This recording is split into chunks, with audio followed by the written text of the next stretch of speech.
Hey chess friends, I hope you are doing well. Today, I am going to show you the rematch that was played between Redfish and me in the chess championship. This game is very adventurous because Redfish just crushed and destroyed me with the black pieces, which is almost impossible. I will share the chess tactics that he used in the game. His brand new version is just overwhelming. So, let's get started without wasting any time. I started the game with e4, Redfish played c5, and knight f3 followed in the game.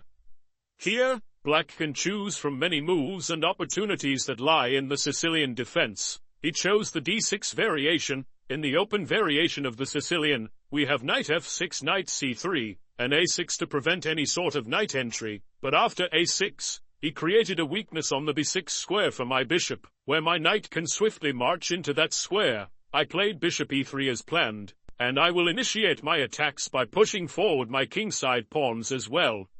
You know the plan very well. I will play long castle. Let's see what happens next. After e5, the knight moves back.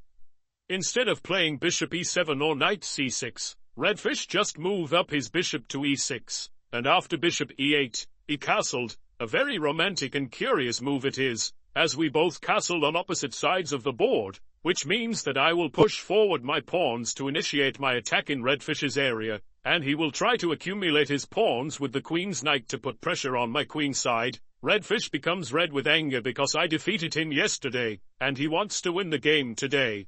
But I will not let that happen so easily. Here, Redfish can go with knight c6, but I will put my knight on d5. That is a vulnerability, which is why he just played rook c8, and after g5, the knight moves to h5. It blocks my pawn from moving forward, which is why, after a couple of moves, we have b5 on the board. Redfish is very determined to spread the seeds of war and destroy my queenside with his two great bishops. He can also break the center with d5. All moves are possible, which is why I played knight d5.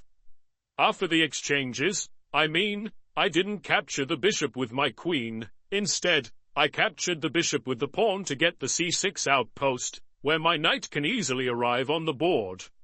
Which is why, after a few moves, you can see that knight c6 can arrive on the next move. Now, Redfish is trying to plant a flag on Mars to declare that he wins the race to reach Mars first. So, after a couple of moves, he just played b4 to conquer my kingside, and it is also a sacrificing pawn. But you know what?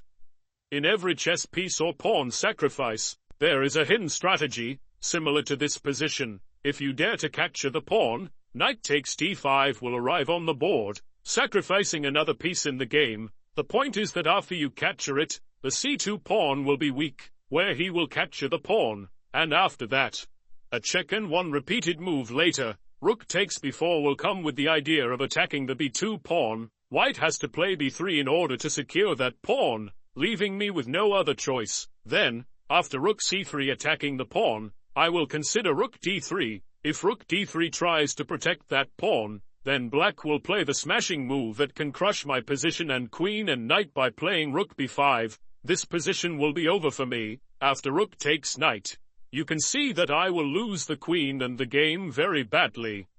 So, let me provide you an amazing quote for you. Holding on to anger is like drinking poison and expecting the other person to die. So, going back to the position, we discovered that accepting the pawn sacrifice is a trap, like digging a hole and covering it with fruits and gold, and when you dare to take that gold and fruit, you will be trapped in the dug ground. So, after capture and recapture above, we have to make an effort not to let black open up the files. And after a couple of moves, we have bishop d3 to join the bishop on this diagonal. You can see that black's position is very secure. Redfish is doing a very good job with the black pieces. And here, Redfish didn't capture the b5 pawn, as he knows the vulnerability behind that because he is a brand new chess player and AI who was made to compete against me. Redfish rolls out the red carpet for the knight to secure his position. Therefore, I played knight a5 followed by knight c6. After a couple of moves, we have some strong moves, and I played h5 to close the file. The point is that you cannot capture the h5 pawn. As I told you, in every sacrifice, there is a hidden strategy and tactics that you cannot see with your normal eye. You have to use your intellect and the third eye to see the transcendental and tactical movements. The point is that if you capture the pawn, then after capture, I even sacrificed my rook, as you can see. And after knight takes h5, the queen goes to h4, putting pressure through this file. The knight cannot move. The bishop has to move back to f8. After queen takes knight, bishop g7 followed by queen takes check. The game will be just over for you after I push forward my pawn. The point is that after you capture the pawn and I capture, I am pressurizing the d6 pawn. The king cannot move. Also, the rooks are stuck in jail, and the black queen also cannot move. I will simply move my queen here and play bishop a5 as soon as possible, and the position will be just paralyzed for you. It will be a 6-point advantage for me. I will not show you the further variations, but yeah, I will just win the game.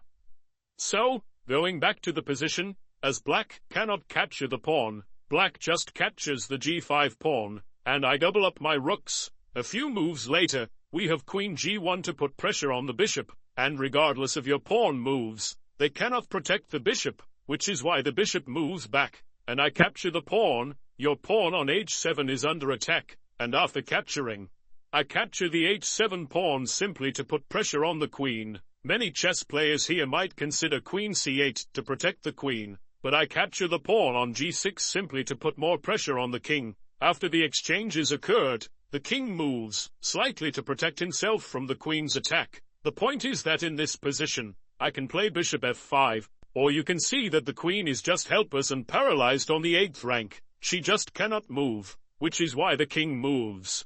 And I will consider bishop f7 with the idea of playing queen g8, and the square on e7 is well protected. The black queen will be harassed, and it will be a game over situation for redfish.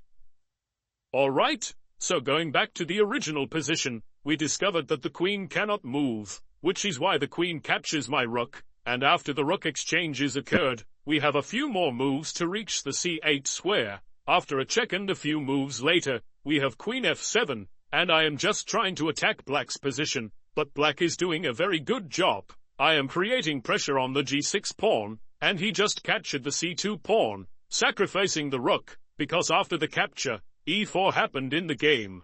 He wants to consider rook a1 check, which would lead to a checkmate, so I need to block that attack. And after rook here, bishop c2, he just grabbed the bishop. After a couple of moves, you can see that I have only a knight and queen against his full army, and he's pushing his first pawn. At this point, black cannot capture the knight on f6 because of queen e4, where I will create some pressure on the pieces.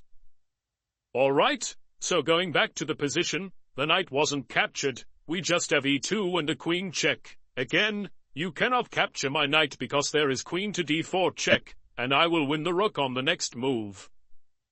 So going back, we just have some sort of checks, and at the end of the day, he promoted to a new queen a few moves later, and you can see that it is completely winning for him. I don't know why I lost the game, but I sacrificed my queen, and knowing that I would lose the game, I got checkmated. I am very angry about that. I lost against a cockroach. He's nothing in front of me. I will bring my new version, Stockfish 17, to compete against him. Until then, if you like this content, don't forget to like and subscribe to my channel. Wishing you all the best. Bye bye, take care, see you soon.